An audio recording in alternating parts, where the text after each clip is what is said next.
अस्सलाम वालेकुम। आज हमारे पास एक है ड्राइव यूनिट। बेसिकली ड्राइव लफ्ज़ का मानी होता है निकलना।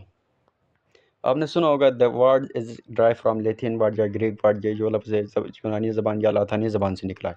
सेम इसी तरह ड्राइव यूनिट भी ऐसे यूनिट जो होते हैं जो किसी और यूनिट से निकलते हैं। जैसे कि हमने लास्ट टाइम पढ़ा था ड्राइव क्वान्टिटीज़, जो ऐसी क्वान्टिटी थी जो हम बेस क्वान्टिटी से निकालते थे। ठीक है, सेम इसी तरह ड्राइव यूनिट है। अभी हम इसको कैसे निकालते हैं?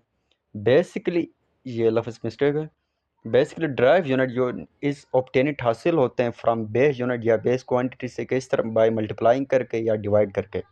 ऐसा समझो कि हम जो ड्राइव यूनिट है हम बेस क्वांटिटी या बेस यूनिट को अगर हम मल्टीप्लाई करते हैं या डिवाइड करते हैं तो हमारे पास एक न्यू यूनिट आता है। उसको हम क्या कहते हैं? ड्राइव यूनिट कहते हैं। आइए इसको एक एग्जांपल के थ्रू समझते हैं कैसे हम मल्टीप्लाई करते हैं या कैसे हम डिवाइड करते हैं। ठीक है, एग्जांपल मिसाल के तौर पर यूनिट ऑफ एरिया आपने पढ़ा था। लेंथ का यूनिट बेस, लेंथ एक बेस यूनिट है, इसका मीटर होता है। ठीक है, एम। अगर हम इस एम को 2 बार मल्टीप्लाई करते हैं तो ये बन जाता है मीटर का square, metre square.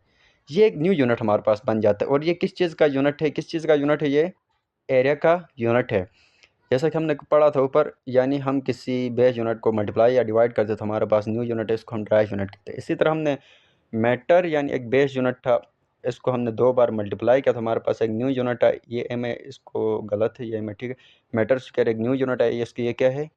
Drive unit. इसी तरह हम वॉल्यूम है, ये मैटर क्यूब के बराबर होता है। ठीक है, क्यूबिक मैटर। अगर हम इस एम को 3 बार मल्टीप्लाई करते हैं तो हमारे पास एक न्यू मैटर आता है, एक न्यू यूनिट एक न्यू यूनिट आता है, इसका क्यूबिक मैटर कहते हैं इसको हम।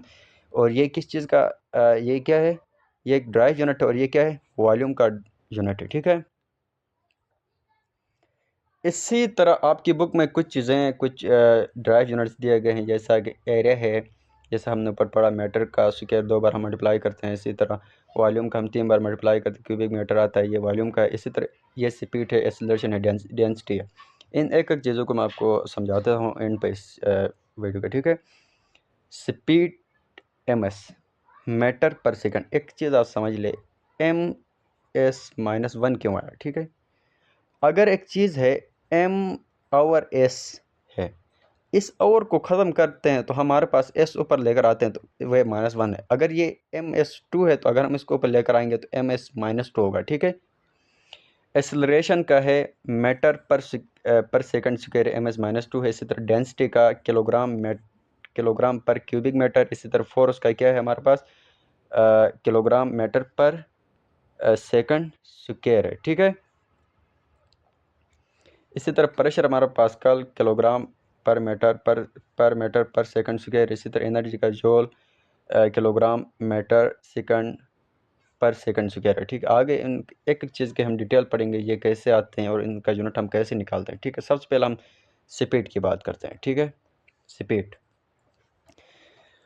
स्पीड का डिफिनेशन आप ये समझ लें, distance covered by an object is called speed. एक चीज़ है, अगर कोई बंदा आपको कहता है 50 मीटर पर सेकंड एक गाड़ी मूव कर रही है, तो इसका ये मतलब हुआ एक गाड़ी है जो कि 50 मीटर कवर करे कितने सेकंड में? 1 सेकंड में। अगर 100 मीटर पर सेकंड है तो 100 ms है तो मीटर पर सेकंड है, तो इसका मतलब है 100 मीटर कवर कर रही है कितने में? 1 सेकंड में 100 मीटर कवर कर रही है। इसको स्पीड कहते हैं। किसी भी ऑब्जेक्ट का डिस्टेंस कवर करना इन यूनिट टाइम में, इसको क्या कहते हैं? स्पीड। इसी तरह स्पीड का फार्मूला है distance covered by an object in unit time है, तो इसका मतलब है distance covered by in unit time is called speed है। तो s is equal to d/t, यानी डिस्टेंस कवर हो रहा है किस में? एक इतना टाइम में, इतना सेकंड में। स्पीड का फार्मूला आपने याद करना होगा। इन यूनिट को निकालने के लिए इन चीज़ों का फार्मूला बहुत ज़रूरी है, आपको फार्मूला आना चाहिए। सबसे पहले आप अभी एक हमने पढ़ा s is equal to d/t।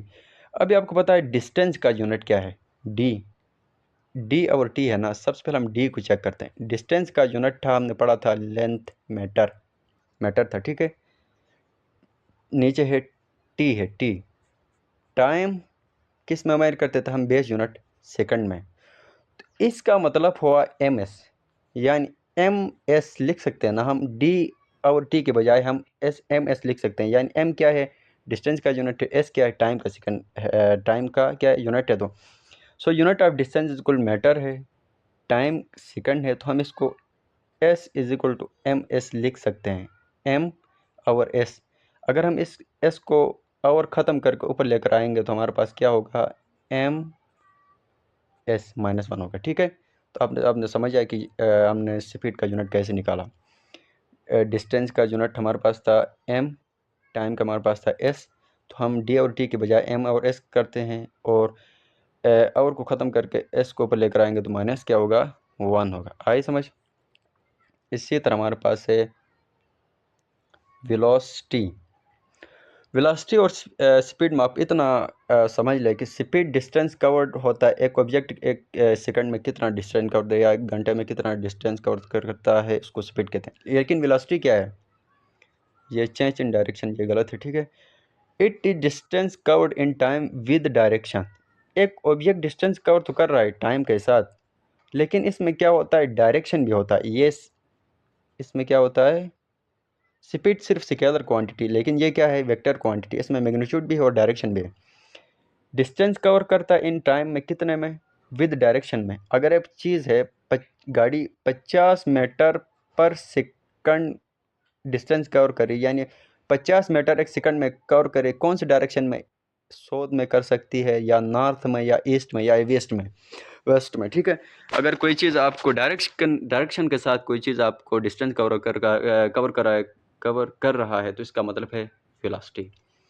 Let's suppose इसका फार्मूला भी स्पीड की तरह सेम है, v is equal to velocity, v से जाहिर करते हैं v और d का हमारे पास, जैसा कि हमने कहा था, d डिस्टेंस का मीटर है और टाइम का सेकंड है, तो इसका मतलब इन दोनों का क्या होगा, यूनिट मीटर पर सेकंड होगा। ठीक है, इसी तरह एक है एक्सेलरेशन।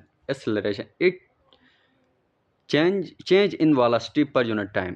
एक चीज़ है जिसमें इसकी वेलोसिटी या स्पीड में चेंज आ रही, बदल जाता है, तब्दील होता है, तो उसको हम एक्सेलरेशन कहते हैं। आप ये समझ, एग्जांपल करते हैं, एक गाड़ी है, पहले 50 मीटर पर सेकंड कवर किया उसने, बाद में जाकर उसकी वेलोसिटी बढ़ गई, यानी वेलोसिटी में चेंज आई ना, 100 मीटर पर सेकंड। उसकी पहले गई इधर से इधर तक 50 मीटर पर सेकंड, यानी 50 मीटर कवर कर रही थी एक सेकंड में।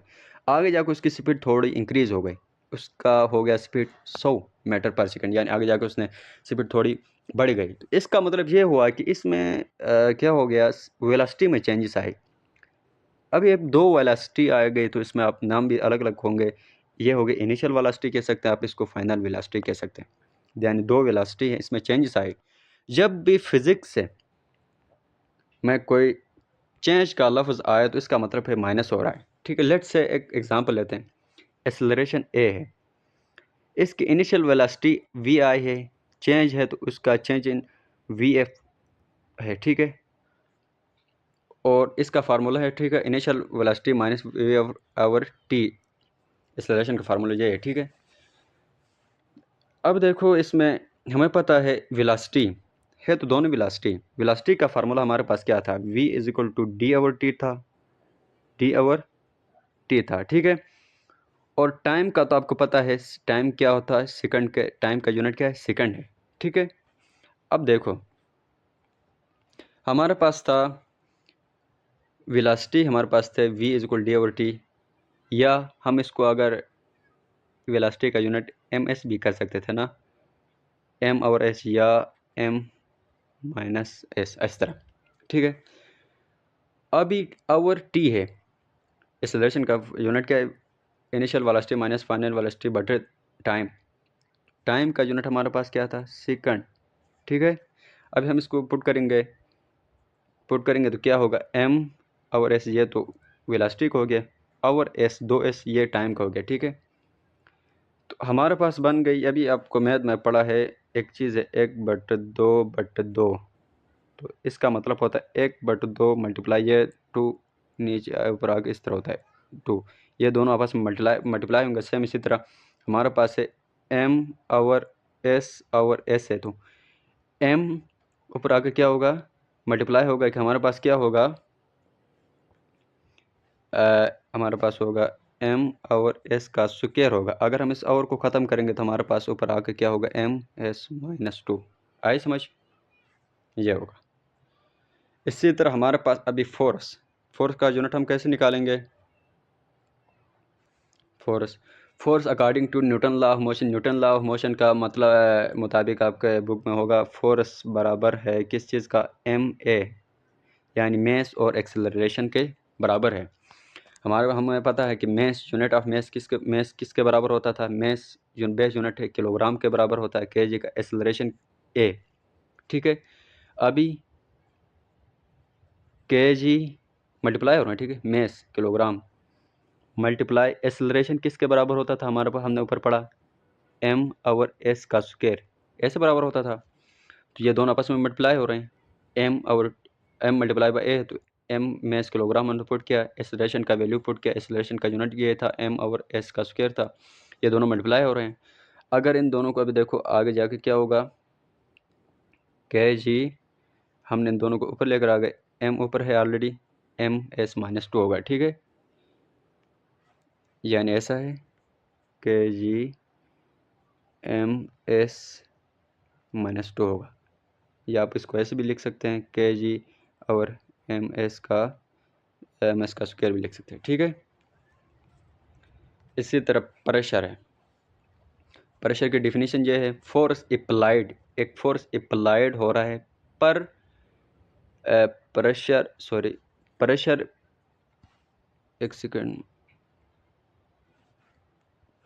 प्रेशर का डिफिनीशन है force applied per unit area. एक यूनिट एरिया में जितना भी फोर्स आप अप्लाई करें उसको क्या कहते हैं, प्रेशर कहते हैं। ये फार्मूला है प्रेशर का। अब फोर्स आपको पता है फोर्स किसके बराबर होता है, फोर्स हमने ऊपर यूनिट निकाला है फोर्स का, किलोग्राम मीटर पर सेकंड स्क्वायर के बराबर होता है।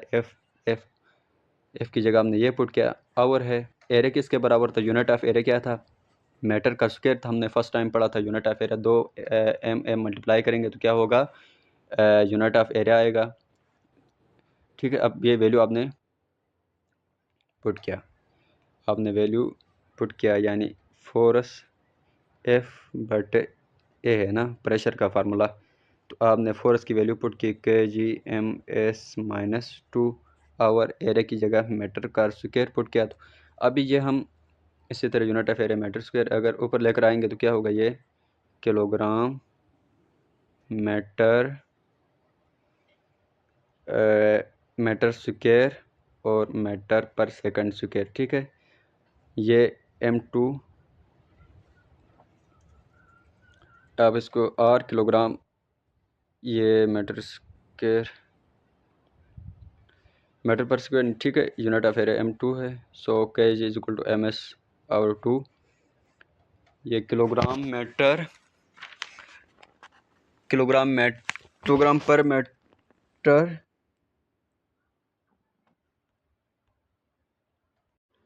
अच्छा लफ्ज़ है kilogram metre M S minus 2 our M का स्क्वायर है। ठीक है, ये एक एम और एक एम इसके साथ कट गया तो एक एम बच गया, नीचे हमारे पास ऊपर आया के जी, ये एम मीटर पर सेकंड स्क्वायर। ठीक है, आई समझ। इसी तरह आगे हमारे पास है एनर्जी। एनर्जी को समझने के लिए वर्क को हमें समझना होगा, work physics. To understand it we have to understand the concept of work which is form of energy. Work भी एक एनर्जी का एक फॉर्म है।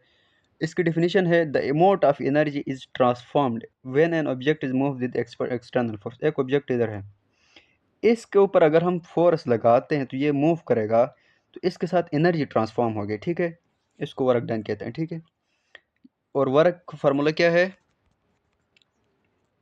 हम समझते हैं वर्क का फार्मूला है W is equal to F force और डिस्टेंस। ठीक है, फोर्स का हमें पता है we know that unit of force ये है, और unit of distance is meter. ठीक है, तभी हम इनकी वैल्यू पुट करेंगे, मल्टीप्लाई, ये क्या होगा, K G M S minus two, ये फोर्स का यूनिट है, और मीटर यानी डिस्टेंस का मीटर था, इन दोनों का आपस में मल्टीप्लाई होंगे तो हमारे पास होगा kg m का 2s का 2। आई समझ? ये आज का हमारे पास टॉपिक था। Thank you so much for watching.